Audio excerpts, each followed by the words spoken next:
I'm Eugene, the founder and CEO of Nectar. Our website is nectarx.io. We started Nectar a year ago to build the really consumer-focused DeFi trading platform. So there are many trading platforms and DeFi services in the market.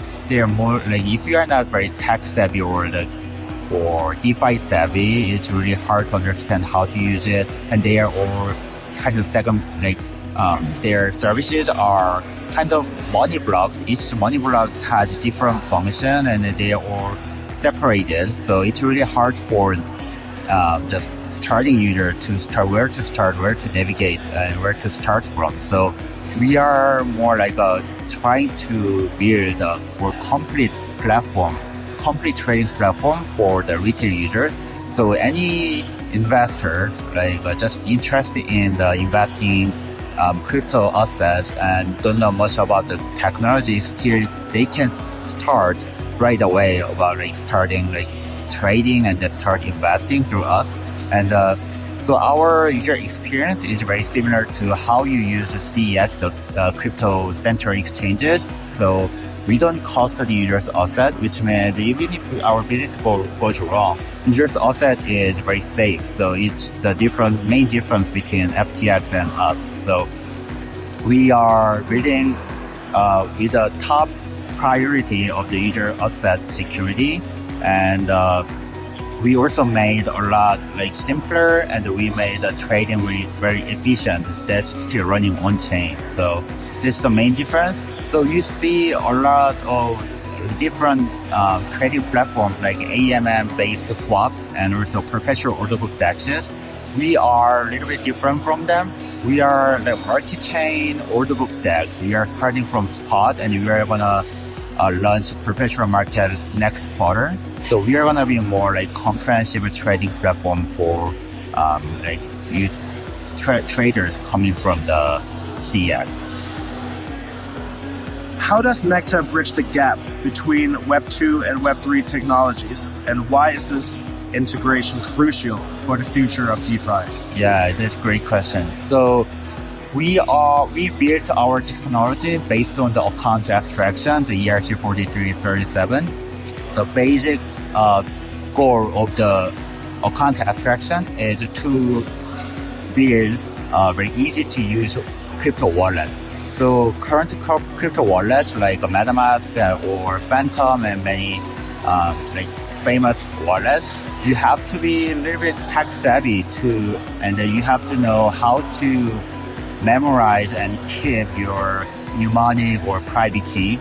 But in account abstraction wallet, you can use the social login or just passkeys or other conventional, more familiar technology to authenticate yourself as a user. So you don't have to worry about how to keep your security key, private keys or mnemonic. So that kind of technology that's more familiar to the user, that's helping the users to bridge the gap. And so and also our trading experience is very similar to how you use, let's say, Robinhood or Fidelity or Binance or Coinbase. So it's more from the wallet to the trading experience is very user-friendly. And we adopt the user-friendly technology to fill the gap. What steps is Nectar taking to make DeFi more intuitive and user-friendly, particularly for those who are not tech-savvy? So we feature some order book and some candle chart and more liquidity, and then we abstract out the chain. So one by one. So order book and the candle chart, that's the most friendly UX for the investor who has been in TradeZing or CEX for a long time. So they know which pair they want to trade on, they know how to see the candle chart. So the swap is it's easy, it's very simple, but that UX is not very familiar for traditional traders or investors. So we come with a more familiar look on the visual side, and also to be more trader friendly, we removed all the cost inefficiency, which means we reduced a lot of the gas fees or impermanent loss. We removed the the slippages, so or MEV attacks. So the traders who are cost savvy, they can see that we are much more cost efficient compared to other AMM swaps or things. And also when we say the abstract out the chain layer, so people they will not have to worry about which chain they have the offset. So they just, let's say they have a USD tether, let's say they have it on the base chain, they will be able to trade the tether through the different chains, like let's say Zeta chain or Clayton or Manta, Linea, whatever chain that the asset is resides.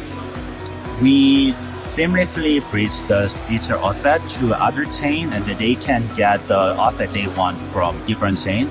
So they will not be like having to worry about which chain they have an asset. It's gonna be more multi-chain asset.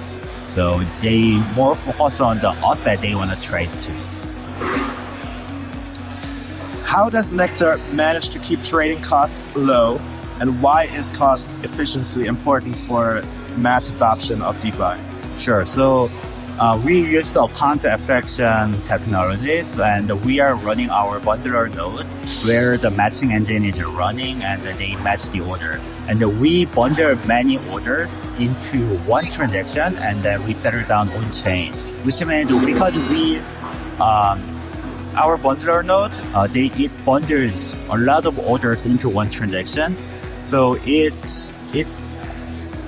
optimizes the gas fees, and we save gas fee a lot from this structure. So for the traders, like who trade like let's say daily basis, they trade a lot. Every time they trade, they have to pay the trading fee, and then a lot of trading fees are like it's like it reduces your yield as a trader or investor. So many traders who are working on CEX or other trading platform, they trade a lot to become the like a higher like a VIP level of the trader, so that they can pay the less fees, because in that way they can make a better yield. For when they work on the DEX, you have to pay a lot of gas fees usually, and when you work on the AMM, you pay the IL, the impermanent loss charges, and also some slippages. Because the AMM pricing model is it's mathematically calculated, and you cannot remove the slippages. But on order book DEX like a Nectar, if you set the limit order, then you don't have any slippages, and then we don't have any IL. And because of that, the transaction structure that I just already mentioned, so we save a lot of gas fees. So compared to Uniswap V2, you save at least half and up to 90% of the gas fees. What are the key technology innovations behind Nectar's platform, and how do you ensure the security and reliability of their services? Yeah, so we use the smart account wallet, which means, and also the smart contract wallet is mandated by the user's EOA wallet private key. So that means our Nectar platform or anyone else cannot mandate your smart contract wallet. It's only mandated by the user's private key. So while keeping your asset very safe and use custody by yourself, we make all the transactions much more efficient. So that's the main point of the Nectar. So we make it the first, the top priority. Again, it's a user's asset security. We don't compromise on that. And second, we make the transaction much more efficient. So because DEXs, conventionally, they more focus on the security of the user's asset. Their like transaction or like trading fee or the cost structure has not been very efficient, but we made it to the next level. So we made it the next generation model. So we made it really efficient. What is your long-term vision for Nectar, and how do you plan to lead the company in setting new standards for decentralized finance? Sure. So global top CEXs like Binance and Coinbase, OKX, now they all expand their business model into the Web3 area, and they become the blockchain layer from the Web3 DeFi ecosystem, which means there is not really a comprehensive trading platform like Binance or Coinbase on the Web3 realm. So we want to be that position on the Web3. So while the CEXs are building the blockchain infra level, we are trying to be the more comprehensive trading platform like Binance or Web3, and which means we start from the spot market, but we are expanding to the perpetual market, so that many traders on CX, they are doing many long-short strategy between the futures and spot market. They can do the same strategy on the Nectar with the perpetual and spot market, so that they can do the safely trade and hedge their risk, and then they make their fortune on Web3. The next set of questions I'm going to ask are going to be a little bit more general, but you can tie them back to however you see fit. Can you share your perspective on the most significant development in the blockchain space over the past year? The past years, and if it was a little bit further back, that's fine. So, yeah, I believe the ERC 4337 and recently the ERC 7702 or the RIP 7560, the standards are really important and very significant improvement in the Ethereum and mostly Ethereum ecosystem. The reason is many players, many builders, they are more focusing on building the infrastructure, not reaching to the consumer level. So even if you have a great infrastructure, if there's another users who are gonna use this great infrastructure, it's meaningless. So that's why we are building more app level, more like consumer facing level application. And those ERC protocols that I mentioned, they are important improvement in terms of the improving the user experience on the blockchain dApp. So I believe they are very important. How do you see the role of traditional financial institutions evolving with the rise of decentralized finance and blockchain technologies? Yeah, that's a great question, because even though I believe that DeFi and the decentralized finance is the future, but at the same time I believe it cannot disrupt the whole I don't see the future of the old traditional finance is becoming the DeFi. So I believe that DeFi will remain as kind of the alternative financial market, and the current penetration rate is only maybe 1% or less than 1% compared to the whole global finance market. The penetration rate, I believe, it will become let's say 10 or 20% in the future. So for the DeFi to grow up in that and penetrate into the global finance market, the traditional finance institutions, their role and their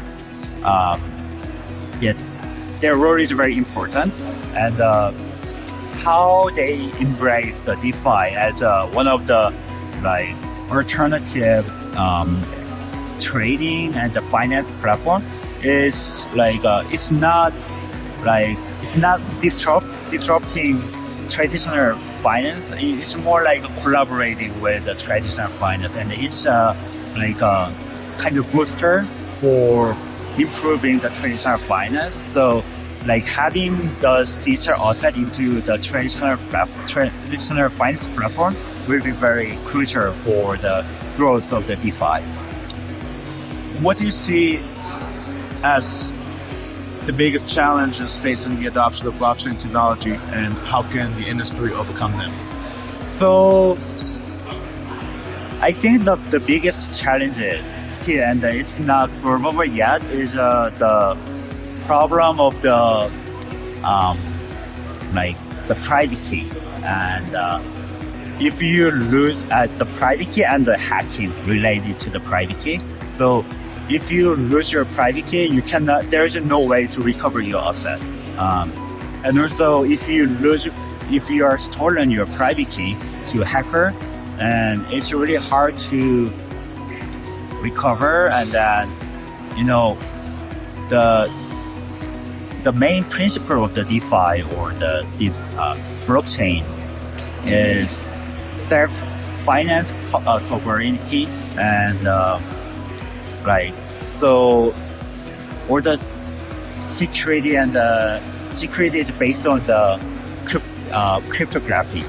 So how to build a more like a social layer on top of this technology, so that having more like let's say insurance or like more recovery layer for like a novice user is very challenging, and I don't see any clear answer on this part yet.